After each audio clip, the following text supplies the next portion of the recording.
Andrea Parissini, le pivot italien. Et c'est parti pour ce match, cette affiche de la 22e journée de l'Ikimoli Star League.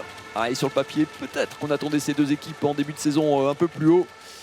Les aléas du championnat, les blessures, les coups durs en ont décidé un petit peu autrement. Ces deux équipes ont envie encore de regarder plus haut, mais évidemment elles attaquent le sprint final, le dernier quart quasiment du championnat. Possibilité ce soir de gratter 3 places au classement et de revenir à hauteur de cette équipe du Pays d'Aix. Oh, il est malheureux, Valentin Kieffer, la main droite, pas tout à fait assez ferme, mais avec un petit peu de réussite. Il va libérer ce ballon, la passe, pas un cadeau, ça dans les chaussettes. La bonne défense de Paturel du coup, l'Espagnol qui retourne, qui souffle tout seul le chemin du but, superbe avec la petite feinte.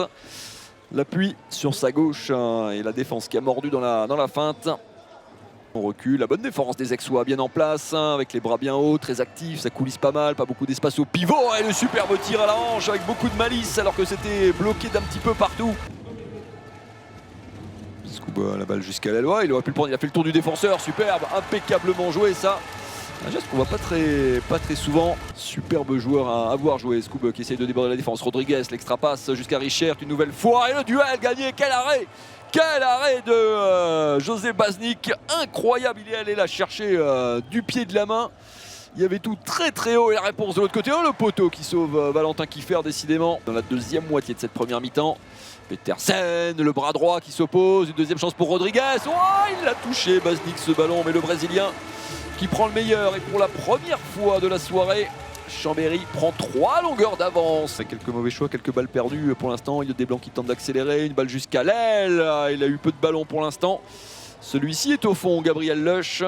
Sous les sifflets un petit peu du phare qui réclame, les bras sont levés. Superbe ce kung-fu. Splendide kung-fu en haute altitude là pour aller trouver Mathiong, la lucarne gauche. Sur la gauche, en tout cas de Valentin Kieffer. Il fallait bien ça pour mettre fin à cette mauvaise série. Ils étaient à +5, et une balle pour revenir à 2 petits buts. Elliot Desblancs qui va y aller encore tout seul et tremper Valentin Kieffer. Et voilà le culot et l'efficacité du jeune Aixois. Base arrière avec Petersen, avec Gustavo Rodriguez, le Brésilien qui échappe au marquage. Oh la parade, quel arrêt encore de José Baznik. Des arrêts incroyables et la sanction de l'autre côté pour revenir à un petit but. Ils étaient à -5. Allez, il faut le jouer vite. Une occasion pour égaliser, peut-être quasiment au buzzer. Tarafeta et au buzzer, non. Valentin Kieffer qui se saisit de ce ballon en arrêt presque de gardien de foot. Il a eu le temps de se coucher et de le bloquer à deux mains. Ce tir du milieu de terrain. Et Chambéry bascule en tête, mais avertissement sans frais pour l'instant pour les Savoyards. Kieffer relevé, Petersen qui va la jouer tout seul, donc qui va servir Arthur Anctil, qui vient nettoyer. Pas la lucarne, mais un tir au ras du poteau, avec beaucoup de sang-froid, beaucoup de maîtrise. Il s'était projeté très rapidement Arthur Anctil pour proposer une solution sur la gauche de Petersen. Et la bonne course pour se recentrer un petit peu. Et la relance rapide de Baznik. Oh, superbe, la passe laser pour Andrea Parissini. Oh, la sanction. La sanction pour cette défense chambérienne, là, pas attentive du tout sur cette relance rapide. Et Andrea Parissini qui vient conclure. Sont toujours dans le match, Louis Despréaux. C'est de plus en plus compliqué, mais la bonne passe, et ça c'est bien fait.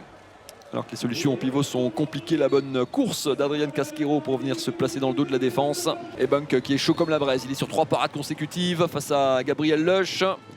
Oh, il n'est pas loin, à nouveau le Suédois, mais avantage au tireur de la team Chambé qui redonne 3 longueurs d'avance à son équipe et qui peut regagner le banc en checkant tout le monde. Le devoir accompli. Allez, ça navigue plutôt bien, mais ça défend surtout très bien autour de Pierre Paturel. À longue distance, et la lucarne superbement nettoyée.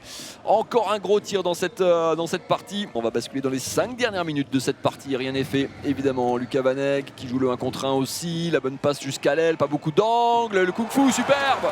Il avait peu d'angle et il trouve Arthur Anctil de l'autre côté.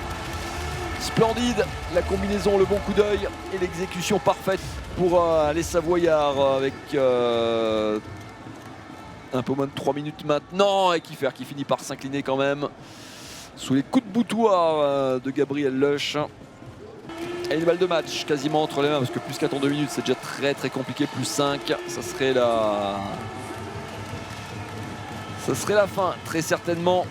La balle de match entre les mains de Benjamin Richert qui offre la victoire très certainement à son équipe, sauf immense catastrophe. Le public du phare qui peut rester debout, saluer ces joueurs qui qui ont été solides quand même dans cette deuxième mi-temps. Le jouera pas ce ballon, ça ne changera rien de toute façon. Enfin, si on peut le jouer aussi, 4 secondes. Allez. Ah, il va le prendre au buzzer ce tir quand même.